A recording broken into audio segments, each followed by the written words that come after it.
Hello student, आज हम पढ़ेंगे कक्षा 9 का विषय विज्ञान जिस पार्ट नंबर 5 जिसका नाम है जीवन की मौलिक इकाई। जीवन की मौलिक इकाई क्या होता है बच्चों? जीवन की मौलिक इकाई जो है वो क्या है? हमारी कोशिका। क्या है? हमारी कोशिका।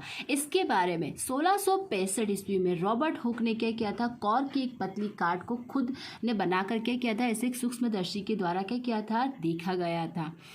किसने बताया था सबसे पहले कोशिका के बारे में? रॉबर्ट हुक ने। कब बताया था? 1665 के अंदर। तो आपको ये ध्यान रखना है कि कोशिका के बारे में बताने वाले प्रथम वैज्ञानिक कौन थे? रॉबर्ट हुक, जिन्होंने क्या किया था? सूक्ष्मदर्शी, ये दिखाई दे रहा है आपको सूक्ष्मदर्शी। इस सूक्ष्मदर्शी के द्वारा क्या किया था? एक पतली सी कॉर्क ली थी और कॉर्क को क्या किया था? सूक्ष्मदर्शी के द्वारा देखा था। सूक्ष्मदर्शी क्या होता है बच्चों? जो नगण्य आंखों से, जो हमारी आंखों से दिखाई नहीं देता है, तो इस यंत्र के द्वारा, कौन से यंत्र के द्वारा? सूक्ष्मदर्शी यंत्र के द्वारा हम क्या कर सकते हैं? किसी भी चीज को क्या कर सकते हैं? देख सकते हैं। ये आपको क्या नजर आ रहा है? एक कोशिका का संरचना दिखाई दे रही है। ये कोशिका की संरचना किसके जैसे दिखाई दे रही है? मधुमक्खी के छत्ते जैसे दिखाई देती है। इसमें बहुत सारे छोटे छोटे क्या पाए जाते हैं? कोष्ठक। कोष्ठक मतलब आप जानते हैं छोटे छोटे खंड दिखाई दे रहे हैं। तो ये बिल्कुल किसकी? कोशिका जो है एक छोटे छोटे कोष्ठक के भांति है। कोशिका को इंग्लिश में क्या कहा जाता है बच्चों? सेल कहा जाता है। क्या कहा जाता है? सेल, जो कि एक छोटा सा क्या है? कैमरा। तो आपको यहाँ तक समझ में आया? नेक्स्ट, सभी कोशिका जो है एक छोटा कैमरा है, छोटा एक कमरा है। सभी जीव कोशिकाओं से ही बने होते। सभी जीव किससे मिलकर बने होते हैं? सभी जीव एक कोशिकाओं से मिलकर बने होते। ये जीवन की क्या है? मौलिक इकाई। यानी कि हमारे शरीर जो है वो किससे मिलकर बना हुआ है? कोशिकाओं से मिलकर बना हुआ, और यही हमारे जीवन की क्या है? मौलिक इकाई है। आपको यहाँ तक समझ में आया कि कोशिका के बारे में किसने बताया था? 1665 के अंदर रॉबर्ट हुक ने बताया था। और आप देख रहे हो इसकी संरचना बिल्कुल मधुमक्खी के छत्ते की तरफ। आगे हम देखेंगे पादप कोशिका के बारे में। पादप एवं पेड़ पौधे। पादप और पेड़ पौधे के बारे में हम देखेंगे। हमने क्या ली? एक प्याज की झिल्ली ली। प्याज की झिल्ली का आपको दिखाई दे रहा है, यहाँ मैंने सूक्ष्मदर्शी का एक चित्र दिखाया है, आपको बताया ये एक प्याज की झिल्ली है। और दूसरी तरफ हमारी क्या है? पेड़ की पत्ती, यानी कि एक हरे पेड़ की पत्ती है, उसका हमने क्या लिया? देखिए सूक्ष्मदर्शी के द्वारा हम क्या कर रहे हैं? इसको देख रहे हैं। एक तरफ आपको प्याज की झिल्ली दिखाई दे रही है, एक तरफ आपको क्या दिखाई दे रही है? पेड़ की पत्ती। प्याज की झिल्ली का ये जो दिखाई दे रहा है आपको बच्चों, ये देखो जो मैंने मार्क किया है, ये हमारा क्या है? एक कोशिका है। इस कोशिका के, ये कोशिका आपको नजर आ रही है, बहुत सारी कोशिकाओं से मिलकर बना हुआ क्या? प्याज की झिल्ली। तो यहाँ पर आपको जो नजर आ रहा है, ये जो बीच में भरा हुआ है, ये हमारा क्या कहलाता है बच्चों? कोशिका द्रव्य। क्या कहलाता है? कोशिका द्रव्य, जिसे हम क्या कहते हैं? साइटोप्लाज्म। क्या पुकारते हैं इसको? साइटोप्लाज्म। इंग्लिश में साइटोप्लाज्म कहते हैं। और इस कोशिका के मध्य में जो एक दिखाई देता है उसे हम क्या कहते हैं? केंद्रक। केंद्रक को हम क्या बोलते हैं? न्यूक्लियस बोलते हैं। क्या बोलते हैं? न्यूक्लियस। तो आपको समझ में आया, जो कोशिका होती है उसके सेंटर में जो होता है उसे तो केंद्रक, और उसके अंदर जो जीव द्रव्य भरा होता है उसे हम क्या कहते हैं? साइटोप्लाज्म या कोशिका द्रव्य। ठीक इसी प्रकार से देखो, आप पेड़ की पत्ती में भी देख सकते हो। पेड़ की पत्ती आपको नजर आ रही है। पेड़ की पत्ती में भी आप देखोगे, जैसे ये पेड़ की पत्ती है, इस पेड़ की पत्ती पे भी आप देख रहे हो बहुत सारे हमको क्या नजर आ रही है? कोशिका नजर आ रही है। आ रही है या नहीं आ रही? इस कोशिका के आप देख रहे हो कि बीच में हमको कुछ दिखाई दे रहा है, ये डॉट दिखाई दे रहा है बच्चों। ये हमारा जो डॉट है, ये हमारा क्या है? केंद्रक है। क्या है बच्चों? केंद्रक। और इसके अंदर जो द्रव्य भरा हुआ है, वापस सुनिएगा, इसके अंदर जो द्रव्य भरा हुआ है वो हमारा क्या कहलाता है? कोशिका द्रव्य।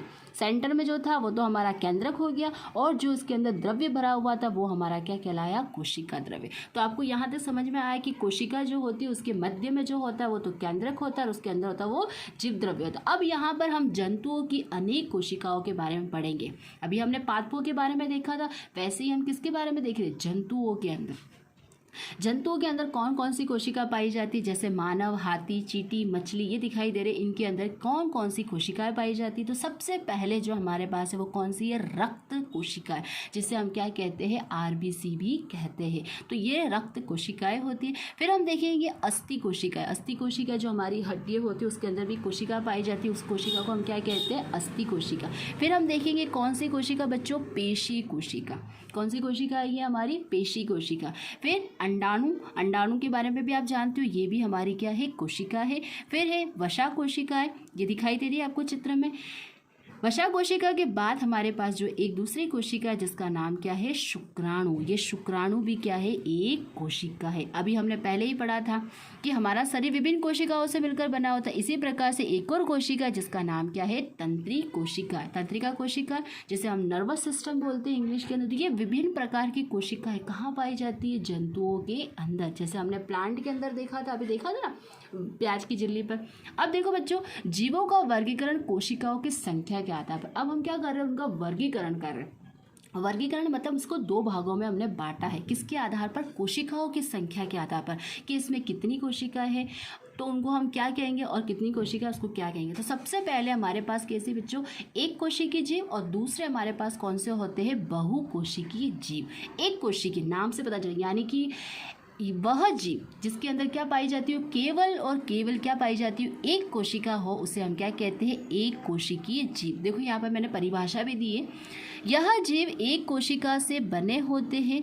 कोशिका के सभी कार्य एक कोशिका के द्वारा किए जाते हैं। इनकी आयु बहुत क्या होती है, कम होती है। कहने का अर्थ ये है कि एक कोशिका जो होती है बच्चों, उसके अंदर क्या होती है, केवल एक ही कोशिका पाई जाती है, और यह एक कोशिका क्या करती है, वो सारे कार्य करती है। यानी कि सारे कार्य कौन कर रहा है, केवल एक ही कोशिका, और इनकी आयु बहुत ही क्या होती है, कम पाई जाती है। अब ऐसे कौन कौन से जीव है जो एक कोशिकीय, तो for example amoeba, bacteria, paramecium, ये तीन वो उदाहरण है। और भी बहुत सारे जीव है, लेकिन एक कोशिका के अमीबा, बैक्टीरिया और पैरामीशियम। फिर दूसरा है हमारा बहुकोशिकीय जीव। देखो नाम से ही हो रहा, बहु मतलब क्या होता है, बहुत सारे। वह जीव या यह जीव एक से अधिक विभिन्न कोशिकाओं से बने होते। इनके कार्य का विभाजन भी क्या होता है, अलग अलग होता है। यानी कि सारी एक ही कोशिका नहीं कर रही, अलग अलग कोशिका क्या कर रही, अलग अलग तरह के कार्य कर रही, और इनकी आयु क्या होती, काफ़ी अधिक होती। फॉर एग्जाम्पल है मनुष्य है, पेड़ पौधे है, हाथी और चींटी। जैसे आप देखते हो मनुष्य के अंदर बहुत सारी अलग अलग कोशिका है। जैसे हाथ के अंदर बहुत सारी कोशिका, पैर है, तो ये सारे कार्य अलग है। हाथ का कार्य अलग है, पैर का कार्य अलग है, नाक का कार्य अलग है, आँखों का कार्य अलग है। तो ऐसे कोशिका जो बहुत सा कोशिका है जो क्या करी, अलग अलग कार्य करी, वैसे जीवों को हम क्या कहते हैं, बहुकोशिकीय। अब हम देखेंगे कोशिका किस किस से मिलकर बनी। अब कोशिका के बारे में हमने बात करी, भाई कोशिका क्या है। अब ये कोशिका किससे मिलकर बनी होती, तो कोशिका के अंदर मुख्यतः कितने घटक होते हैं बच्चों, 3 घटक होते हैं। कितने घटक होते हैं, 3। बहुत इंपॉर्टेंट है, आप ध्यान रखिएगा। देखो 3 घटक होते हैं, जिसमें पहला जो है हमारा वो क्या है बच्चों, प्लेज्मा झिल्ली, जिसे हम क्या कहते हैं, कोशिका झिल्ली। दूसरा हमारा जो है वो क्या है, हमारा केंद्रक, क्या है, केंद्रक, जिसे हम क्या कहते हैं, न्यूक्लियस। और थर्ड जो है हमारा वो क्या है, कोशिका द्रव्य। तीनों घटक आपको समझ में आया। अब अपन चित्र के माध्यम से समझते हैं कि ये चित्र के माध्यम से समझते हैं, ये माना ये हमारी क्या है, कोशिका है। क्या है बच्चों, ये हमारी कोशिका। कोशिका के बाहर जो आपको एक झिल्ली दिखाई दे रही है, देखो मेरा मार्कर घूम रहा है, ये हमारी जो झिल्ली, ये हमारी क्या है, प्लाज्म झिल्ली या कोशिका झिल्ली कहते हैं। क्या कहते हैं इसको हम, कोशिका झिल्ली। कोशिका का जो बाह्य आवरण है उसे हम क्या कहते हैं, कोशिका झिल्ली। बीच में आप देख रहे हो एक डॉट नजर आ रहा है, ये डॉट हमारा क्या कहलाता है बच्चों, केंद्रक कहलाता है। क्या कहलाता है, केंद्रक। समझ में आया। फिर अब देखो कोशिका झिल्ली समझ में आ गई, केंद्रक समझ में आ गया। अब इसके अंदर क्या है, बहुत सारा क्या भरा हुआ, द्रव्य पदार्थ भरा हुआ। कौन सा पदार्थ भरा हुआ, द्रव्य पदार्थ। इस द्रव्य पदार्थ को हम क्या कहते हैं, कोशिका द्रव्य। अभी हमने बात करी थी, पहले भी मैंने आपको जब पत्ती के बारे में, प्याज की झिल्ली के बारे में बताया था कि जो बीच में है किसी भी कोशिका के, उसे तो हम क्या कहते हैं, केंद्रक। और जो इसके भरा हुआ है उस द्रव्य को हम क्या कहते हैं, कोशिका द्रव्य। और बाहर जो आपको एक झिल्ली पाई जाती है उसे क्या कहते हैं, कोशिका झिल्ली। अब हम इनके बारे में पढ़ते हैं कि जो कोशिका झिल्ली उसके क्या कार्य है। ठीक है, तो सबसे पहले हम पढ़ रहे हैं कोशिका झिल्ली, जिसे हम प्लाज्मा झिल्ली भी कहते हैं, कोशिका झिल्ली भी कहते हैं, और क्या कहते हैं बच्चों, प्लाज्मा झिल्ली भी कहते हैं। इसको 3 नामों से, अलग अलग नामों से ये प्रत्येक कोशिका को दूसरी कोशिका से क्या करती, अलग करने का कार्य करती है। ये आपको कोशिका दे रही, ये कोशिका क्या करती है, कौन सी कोशिका, ये प्लाज्मा झिल्ली क्या करती है बच्चों, दोनों कोशिकाओं को क्या करती है, अलग करने का कार्य करती। कौन, हमारी कोशिका झिल्ली 2 कोशिकाओं को, दोनों को क्या करती है, अलग अलग करने का कार्य करती है।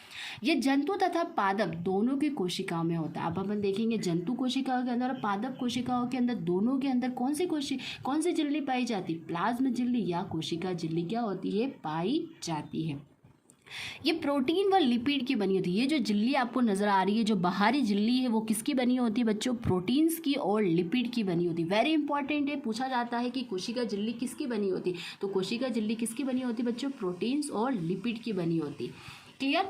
यहाँ तक आपको कोई प्रॉब्लम नहीं है? आगे देखो, ये वर्णात्मक परागम्य होती है, कुछ पदार्थों को ही कोशिका के अंदर और बाहर जाने देती है। वेरी इंपॉर्टेंट, ये क्या होती है बच्चों? सेलेक्टेड होती है। सेलेक्टेड मतलब क्या होती है? ये झिल्ली क्या करती है? जो उन्हीं पदार्थों को क्या करती है? अंदर और बाहर जाने देती है कि जो क्या हो? परागम्य हो। परागम्य मतलब आसानी से अंदर बाहर जा सके। ठीक है, ये वर्णात्मक परागम्य होती है। ये कुछ पदार्थों को ही क्या करती है? अंदर आने देती है और कुछ पदार्थों को क्या करती है? बाहर जाने देती है। यहाँ तक आपको समझ में आएगा। नेक्स्ट ये बात है कि ये कैसी होती? एकदम लचीली होती। कैसी होती बच्चों? लचीली होती, जिससे क्या होता है? आराम से अंदर और बाहर क्या कर सकते? जा सकते। प्लाज्मा झिल्ली का जो कार्य होता है वो किस प्रकार से होता है? तो देखो, प्लाज्मा झिल्ली से पदार्थों का संचार यानी कि आवागमन यानी कि आना और जाना, जिसके बारे में हम पढ़ेंगे।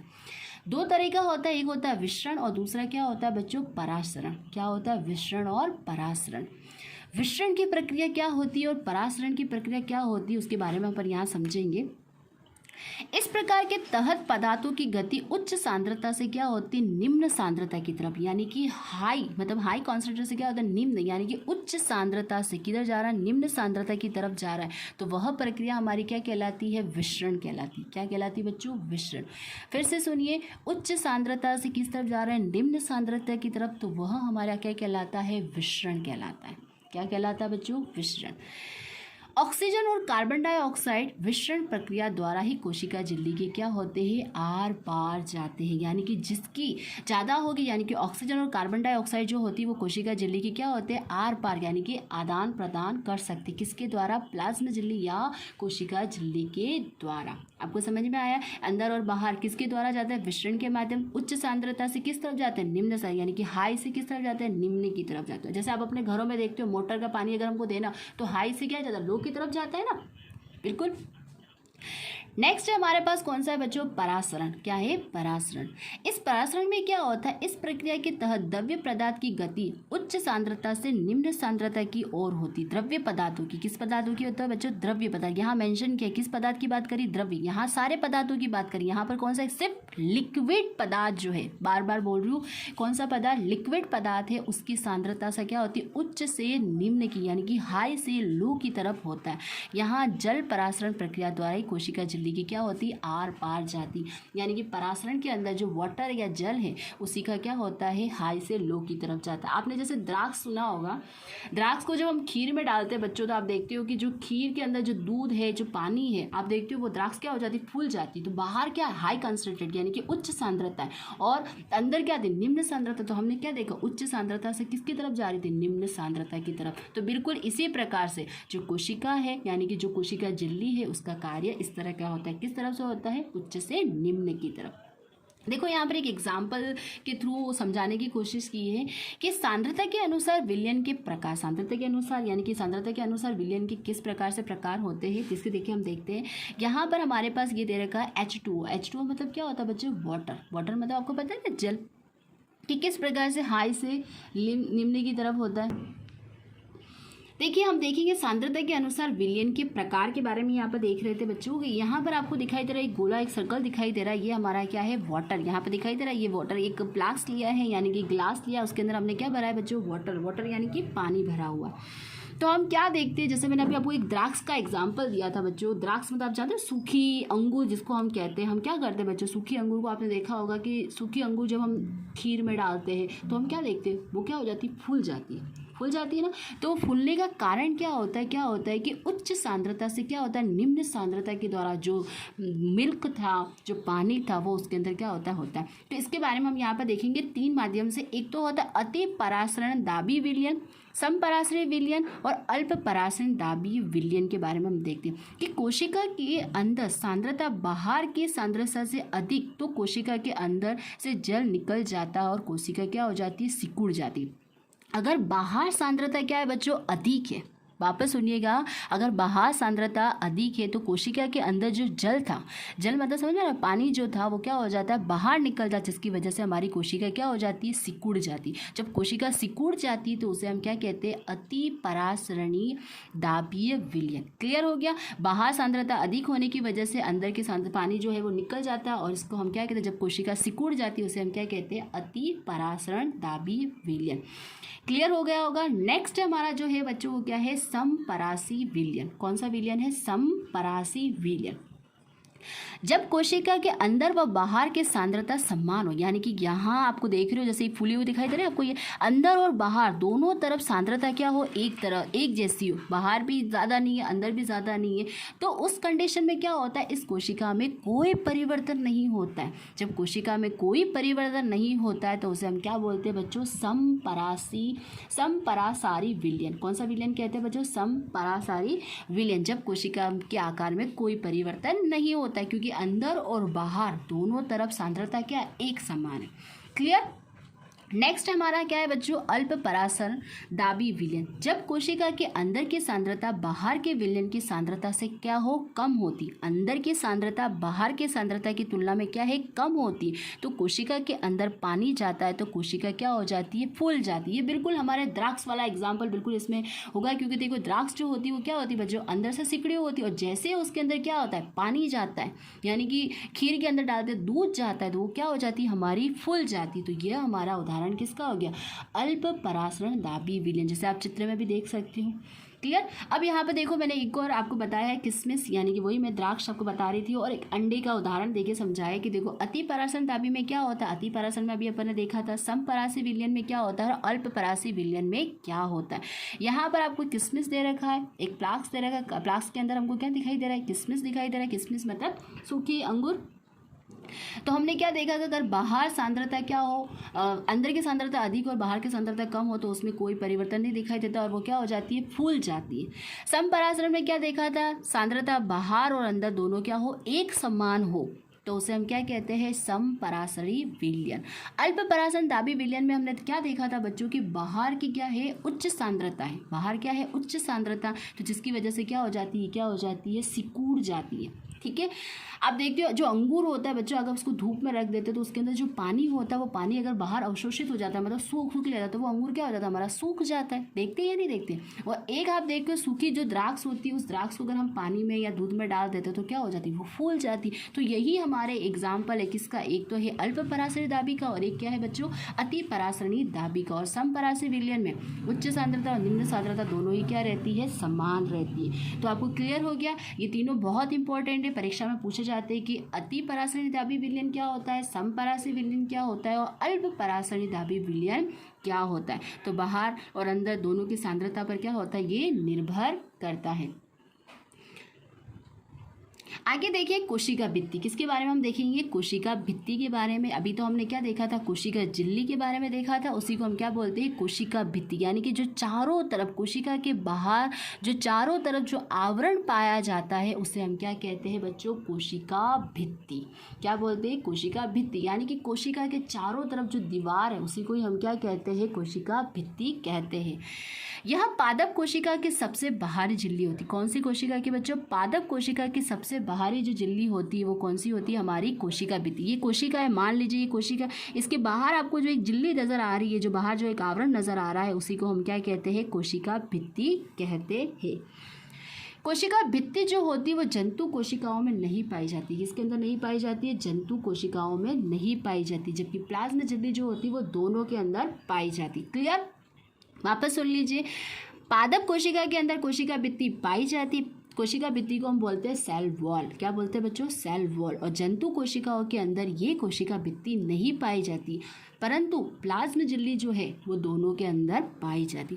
ये एकदम कैसी होती है बच्चों, सख्त होती है, मोटी होती है, सरंध्र व मृत संरचना वाली होती है। एकदम कैसे दिखाई देती है, मोटी है, सख्त है, और कैसी संरचना बच्चों, मृत संरचना। और यह किसकी बनी होती है, कोशिका भित्ति जो होती है वो किसकी बनी होती है, सेलुलोज की बनी होती है। किसकी बनी होती है, सेलुलोज की। वेरी इंपॉर्टेंट है, पूछा जाता है परीक्षा के अंदर, किस कोशिका भित्ति किसकी बनी होती है, तो कोशिका भित्ति किसकी बनी होती है बच्चों, सेलुलोज की बनी। जबकि प्लाज्मा झिल्ली किसकी बनी थी, प्रोटीन और लिपिड की। दो कोशिका भित्तियों के बीच मध्य भित्ति पाई, ये जैसे मान लीजिए ये कोशिका है, ये कोशिका, आपको समझ रहे हो, इन दोनों के बीच में क्या पाई जाती है, भित्ति, दोनों के मध्य एक भित्ति पाई जाती है। इन दोनों के मध्य में क्या पाई जाती है, भित्ति। दो कोशिकाओं के मध्य में भी क्या पाई जाती है, एक भित्ति पाई जाती। तो आपको समझ में आया कि कोशिका भित्ति क्या है।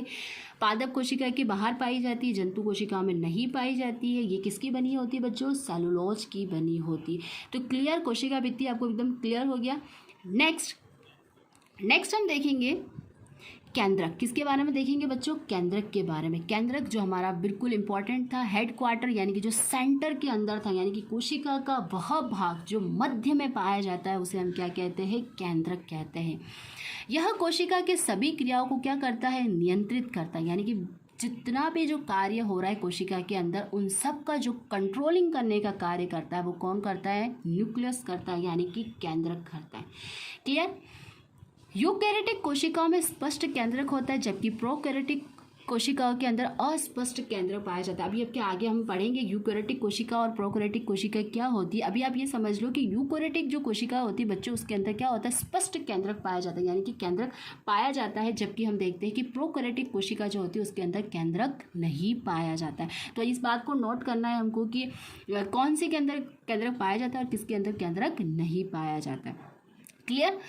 केंद्रक, इसके चारों ओर दोहरी केंद्रक झिल्ली व अंदर केंद्रक द्रव्य होता है, जिसे हम क्या कहते हैं, न्यूक्लियर कहते हैं।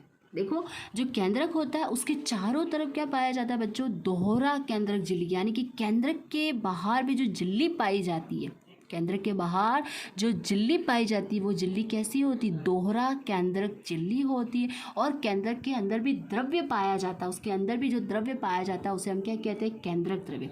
कोशिका के अंदर द्रव्य पाया जाएगा उसे कोशिका द्रव्य कहेंगे, और केंद्रक के अंदर जो द्रव्य पाया जाता है उसे केंद्रक द्रव्य कहेगा। बहुत इंपॉर्टेंट है, दोनों को साथ में नहीं करना। कोशिका के अंदर जो द्रव्य पाया जाता है उसे कोशिका द्रव्य, और केंद्रक के अंदर जो द्रव्य पाया जाता है उसे क्या कहते हैं बच्चों, केंद्रक द्रव्य। और इसे हम क्या बुलाते हैं, न्यूक्लियर बुलाते हैं। क्या बुलाते हैं बच्चों, न्यूक्लियर। That's clear. नेक्स्ट, अब केंद्रक हमने पढ़ लिया, केंद्रक के अंदर बाहर केंद्रक झिल्ली होती है, उसके अंदर जो द्रव्य होता है उसे हम क्या कहते हैं बच्चों, केंद्रक द्रव्य। अब क्या होता है, केंद्रक द्रव्य के अंदर क्या पाया जाता है, क्रोमेटिन पाया जाता है। Very important. क्रोमेटिन क्या होता है, क्रोमेटिन को हम बोलते हैं बच्चों क्रोमोसोम। क्या बोलते हैं, क्रोमोसोम। क्रोमोसोम जो होते हैं वो एकदम कैसे, धागे नुमा संरचना होती है। किससे संरचना होती है, धागे, आपने धागे देखे होंगे, उसकी नुमा संरचना पाई जाती है। किसके अंदर, केंद्रक के अंदर क्रोमेटिन पाए जाते हैं, जो कि एक कैसे धागे नुमा संरचना होती है। क्रोमेटिन को ही हम क्या कहते हैं बच्चों, क्रोमोसोम कहते हैं। क्या कहते हैं, क्रोमोसोम। इन क्रोमोसोम पर क्या लगे होते हैं बच्चों, डीएनए लगे होते हैं। क्या लगे होते हैं, डीएनए। और यह डीएनए क्या करते हैं, आनुवांशिक गुण को बताते हैं। आपने देखा होगा XX और XY पहले पढ़ा होगा, लड़का और लड़की के बारे में। तो ये निर्धारण कौन करता है, ये निर्धारण कौन करता है बच्चों, क्रोमोसोम करते हैं। तो क्लियर हो गया। केंद्रक, केंद्र के बाहर झिल्ली पाई जाती है उसे केंद्रक झिल्ली कहते हैं। उसके अंदर जो द्रव्य पाया जाता है उसे केंद्रक द्रव्य कहते हैं। केंद्रक के अंदर क्या पाए जाते हैं, क्रोमेटिन पाए जाते हैं, जिसे हम क्या कहते हैं, क्रोमोसोम। और क्रोमोसोम के ऊपर क्या पाए जाते हैं बच्चों, डीएनए। और ये डीएनए क्या करते हैं, आनुवांशिक गुण को बताते हैं। आनुवांशिक यानी कि जेनेटिक लक्षण को बताते। तो क्लियर हो गया बच्चों आपको केंद्रक के बारे में। अब देखिए, अभी मैंने जैसे बोला था आपको कि मैं आपको बताऊंगी आगे प्रोकैरियोटिक कोशिका और यूकैरियोटिक कोशिका क्या होती है। अभी हमने देखा था ना केंद्रक के अंदर कि यूकैरियोटिक कोशिका के अंदर स्पष्ट दिखाई देते जबकि प्रोकैरियोटिक के अंदर नहीं दिखा देता। अभी हम क्लियर करते हैं कि प्रोकैरियोटिक कोशिका किसे कहते हैं और यूकैरियोटिक कोशिका किसे कहते हैं। ये कोशिका आकार में बहुत छोटी होती, कोशिका व केंद्र की बाहर न्यूक्लियर झिल्ली से नहीं ढका होता, अर्थात केंद्र क्या होता है, इसमें अनुपस्थित होता है। कहने का अर्थ ये रहता है कि वह कोशिका जिसके अंदर क्या हो बच्चों की, जो केंद्रक होता है उसके बाहर अगर कोई झिल्ली नहीं पाई जाती है तो उसे हम क्या कहते हैं, प्रोकैरियोटिक कोशिका। फिर से सुनिए कि कोई कोशिका है, कोशिका के बाहर झिल्ली नहीं है ना, और केंद्रक क्या है, उसके अंदर एब्सेंट है, केंद्र क्या है, एब्सेंट है, तो उसे हम क्या कहते हैं, प्रोकैरियोटिक कोशिका। और ये किसका एग्जाम्पल है, हमारे बैक्टीरिया। क्लियर। यूकैरियोटिक कोशिका क्या होती है? यूकैरियोटिक कोशिका जो आकार में काफ़ी क्या होती है? बड़ी होती है। इसकी तुलना में काफ़ी क्या होती है? बड़ी होती है। ये कोशिका व केंद्रीय भाग न्यूक्लियर झिल्ली से क्या होता है? ढका हुआ होता है, अर्थात में क्या होता है? केंद्रक उपस्थित होता है, यानी कि केंद्रक के बाहर एक झिल्ली पाई जाती है। फिर से सुनिएगा, केंद्रक के बाहर क्या पाई जाती है बच्चों? झिल्ली पाई जाती है, और यहाँ तक कि क्या होता है? केंद्रक भी उपस्थित होता है, तो उसे हम क्या कहते हैं? यूकैरियोटिक कोशिका। फॉर एग्जाम्पल अमीबा के अंदर देख सकते हैं हम, पादप कोशिकाओं के अंदर देख सकते हैं, और जंतु कोशिकाओं के अंदर हम देख सकते हैं। तो प्रोकैरियोटिक और यूकैरियोटिक क्लियर हो गया। नेक्स्ट हमारा जो थर्ड, हम किसकी बात करें? कोशिका की बात करें। कोशिका के तीनों घटकों के कार्य देख रहे हैं। अब थर्ड हमारा जो है वो कौन सा है बच्चों? कोशिका द्रव्य, जिससे हम क्या बुलाते हैं इंग्लिश में? साइटोप्लाज्म। साइटोप्लाज्म जिसके बारे में सबसे पहले बताया सिस्टोल। सिस्टोल क्या होता है बच्चों? ये एक जलीय द्रव्य होता है, इसमें अनेक प्रकार के क्या पाए जाते हैं? प्रोटीन्स पाए जाते हैं। अभी हमने पढ़ा था ना, केंद्र कोशिका के अंदर जो द्रव्य होता है उसी को हम क्या बुलाते हैं? साइटोप्लाज्म बुलाते हैं। कोशिका अंग। अब इस साइटोप्लाज्म के अंदर बहुत सारे क्या पाए जाते हैं बच्चों? अंग पाए जाते हैं। क्या पाए जाते हैं? अंग, जिसे हम क्या बोलते हैं? अंगक भी पुकारते हैं। यह कोशिका के अंग होते हैं, कोशिका के लिए विभिन्न प्रकार के क्या करते हैं? कार्य करते हैं। कोशिका द्रव्य के अंदर बहुत सारे अंग होते हैं, और वह क्या कहलाते हैं? कोशिका अंगक। और ये कोशिका अंगक क्या करते हैं बच्चों? विभिन्न प्रकार के कार्य करते हैं। क्लियर। कौन कौन से होते हैं? सबसे पहले होते हैं हमारी अंतर्प्रदावी जालिका, दूसरा होता है हमारी गोल्जी बॉडी, जिसे हम कहते हैं गोल्जी उपकरण भी पुकारते हैं। थर्ड जो होता है हमारा होता है लाइसोसोम, एंड फोर्थ हमारा है mitochondria, and fifth plastid, and छठी क्या है? रसधानी। अब इनके बारे में हम पढ़ेंगे अलग अलग कि कैसे इनका क्या कार्य रहता है। इनके बारे में अगले वीडियो के अंदर हम अध्याय करेंगे। Thank you student.